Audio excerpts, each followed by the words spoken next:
Hi friends, welcome to my YouTube channel. ಎಲ್ಲರೂ ಹೇಗಿದ್ದೀರಾ? I hope ಎಲ್ಲರೂ ಚೆನ್ನಾಗಿದ್ದೀರಾ ಅಂತ ಅಂದ್ಕೊತೀನಿ. ಇವತ್ತು ಬಂದುಬಿಟ್ಟು ಆಲೂಗೆಡ್ಡೆ ಟೊಮೊಟೊ ಹಾಕ್ಬಿಟ್ಟು ಸಾಂಬಾರು ಹೇಗೆ ಮಾಡೋದು ಅಂತ ತೋರಿಸ್ಕೊಡ್ತೀನಿ ಬನ್ನಿ. ತುಂಬ ಸಿಂಪಲ್ಲಾಗಿ ಈಸಿಯಾಗಿ ಮಾಡ್ಕೋಬೋದು. ಒಂದ್ಸಲ ನೀವೇ ಟ್ರೈ ಮಾಡಿ ನೋಡಿ. ಕಡಿಮೆ ಟೈಮು ಉಳಿಯುತ್ತೆ, ಬೇಗನೂ ಸಾಂಬಾರಾಗುತ್ತೆ. ಅದಕ್ಕೆ ಬೇಕಾಗಿರೋದು ಒಂದು 4 ಟೊಮೊಟೊ ತೊಗೊಳ್ಳಿ, ಒಂದು 2 ಆಲೂಗೆಡ್ಡೆ ಕಟ್ ಮಾಡ್ಕೊಂಡ್ಬಿಟ್ಟು ಕುಕ್ಕರಿಗೆ ಹಾಕ್ಕೊಳ್ಳಿ. 4 ಟೊಮೊಟೊ ಹಾಕ್ಕೊಳ್ಳಿ.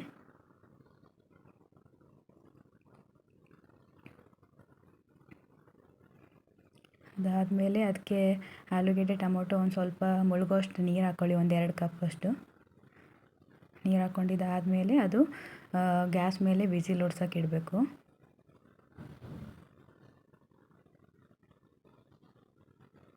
ಒಂದು 3 ವಿಸಿಲ್ ಆದರೆ ಸಾಕು, ಕುದ್ಬಿಡುತ್ತೆ ಆಲೂಗೆಡ್ಡೆ ಟೊಮೊಟೊ.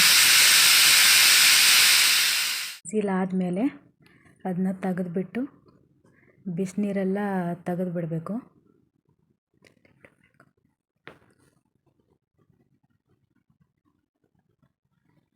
ಸ್ವಲ್ಪ ಬಿಸಿ ಇರುತ್ತಲ್ಲ, ತಣ್ಣೀರು ಹಾಕ್ಕೊಳ್ಬೇಕು. ತಣ್ಣೀರು ಹಾಕ್ಕೊಂಡ್ಬಿಟ್ಟು ಸಿಪ್ಪೆ ಬಿಡ್ಸೋಕ್ಕೆ ಈಸಿ ಆಗುತ್ತೆ.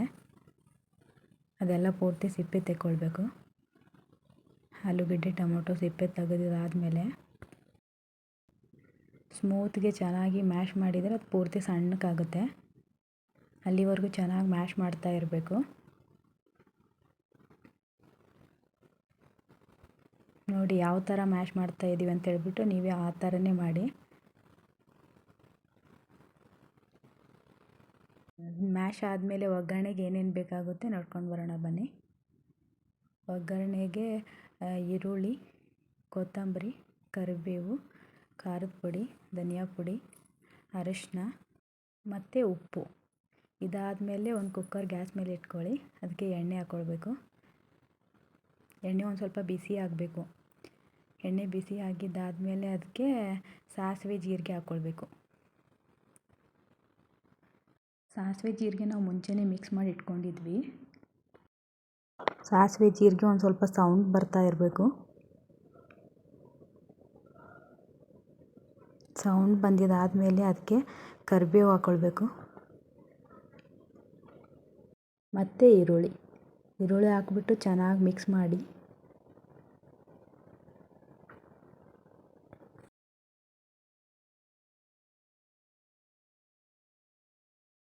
ಮಿಕ್ಸ್ ಮಾಡ್ತಾ ಇರಬೇಕು. ಹಂಗೆ ಮಿಕ್ಸ್ ಮಾಡಿದಾದಮೇಲೆ ಅದಕ್ಕೆ ಒಂದು ಸ್ವಲ್ಪ ಕೆಂಪು ಬಣ್ಣಕ್ಕೆ ಬರಬೇಕು ಈರುಳ್ಳಿ. ಅದಾದಮೇಲೆ ಅದಕ್ಕೆ 2 ಸ್ಪೂನ್ ಖಾರದ ಪುಡಿ ಹಾಕಿ.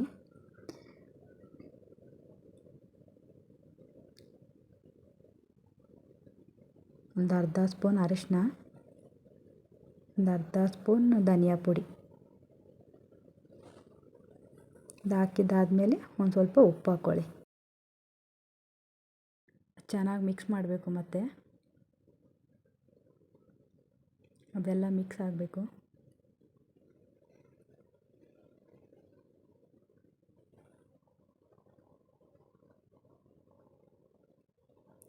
ಅದೆಲ್ಲ ಮಿಕ್ಸ್ ಆದಮೇಲೆ ಆಲೂಗೆಡ್ಡೆ ಟೊಮೊಟೊ ಮ್ಯಾಶ್ ಮಾಡ್ಕೊಂಡು ಇಟ್ಕೊಂಡಿದ್ವಲ್ಲ, ಅದನ್ನ ಇದರಲ್ಲಿ ಮಿಕ್ಸ್ ಮಾಡಿ.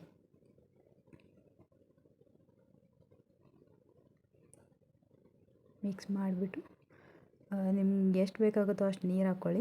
ನೋಡ್ಕೊಂಡ್ಬಿಟ್ಟು ಸ್ವಲ್ಪ ಗಟ್ಟಿಗಿದ್ದರೆ ರೊಟ್ಟಿಗೂ ಆಗುತ್ತೆ, ಅನ್ನಕ್ಕಾಗುತ್ತೆ. 2 in 1 ಆಗುತ್ತೆ. ಈಸಿಯಾಗಿ ಮಾಡ್ಕೋಬೋದು. ಟೆನ್ಷನ್ ಇರಲ್ಲ ಅಂತ ಪಲ್ಯ ಬೇಕು ಅನ್ನೋದೇನಿಲ್ಲ. ಇದನ್ನೇ 2ಕ್ಕೂ ಆಗುತ್ತೆ. ಈ ಕಡೆ ಸಾಂಬಾರು ಹೋಗುತ್ತೆ, ಸ್ವಲ್ಪ ಗಟ್ಟಿ ಇದ್ದರೆ ಪಲ್ಯ ಥರನೂ ಆಗುತ್ತೆ.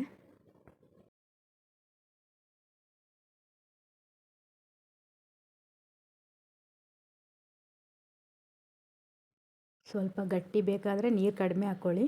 ಸ್ವಲ್ಪ ತಿಳಿ ಬೇಕಾದರೆ ಒಂದು ಸ್ವಲ್ಪ ನೀರು ಜಾಸ್ತಿ ಹಾಕ್ಕೊಳ್ಳಿ. ನೀರು ಜಾಸ್ತಿ ಹಾಕ್ಕೊಂಡಿದ್ದಾದಮೇಲೆ ಅದಕ್ಕೆ ಕಡಲೆ ಬೀಜ ಇರುತ್ತಲ್ಲ, ಶೇಂಗಾ ಪುಡಿ ಮಾಡಿ ಮೊದಲೇ ಇಟ್ಕೊಂಡಿದ್ವಿ ನಾವು. ಅದನ್ನ ಮಿಕ್ಸ್ ಮಾಡಬೇಕು. ಪುಡಿ ಹಾಕ್ಕೊಂಡಿದ್ದಾದಮೇಲೆ ಅದಕ್ಕೆ ಕೊತ್ತಂಬರಿ ಹಾಕ್ಕೊಳ್ಳಿ. ಕೊತ್ತಂಬರಿ ಹಾಕ್ಕೊಂಡಿದ್ದಾದಮೇಲೆ ಅದಕ್ಕೆ ಚೆನ್ನಾಗಿ ಮಿಕ್ಸ್ ಮಾಡಿ. ಟೊಮೊಟೊ ಆಲೂಗೆಡ್ಡೆ ಹಾಕ್ಬಿಟ್ಟು ಸಾಂಬಾರು ರೆಡಿ. ಬೇಳೆನೇ ಬೇಕಾಗಲ್ಲ, ಈಸಿಯಾಗಿ ಮಾಡ್ಕೋಬೋದು. ಯಾರೆಲ್ಲ ಫಸ್ಟ್ ಟೈಮ್ ನೋಡ್ತಾ ಇದ್ದೀರ ನನ್ನ ಚಾನಲ್ನ, ಪ್ಲೀಸ್ ಸಬ್ಸ್ಕ್ರೈಬ್ ಮಾಡಿ, ಲೈಕ್ ಮಾಡಿ, ಶೇರ್ ಮಾಡಿ, ಕಮೆಂಟ್ ಮಾಡಿ. Thank you for watching.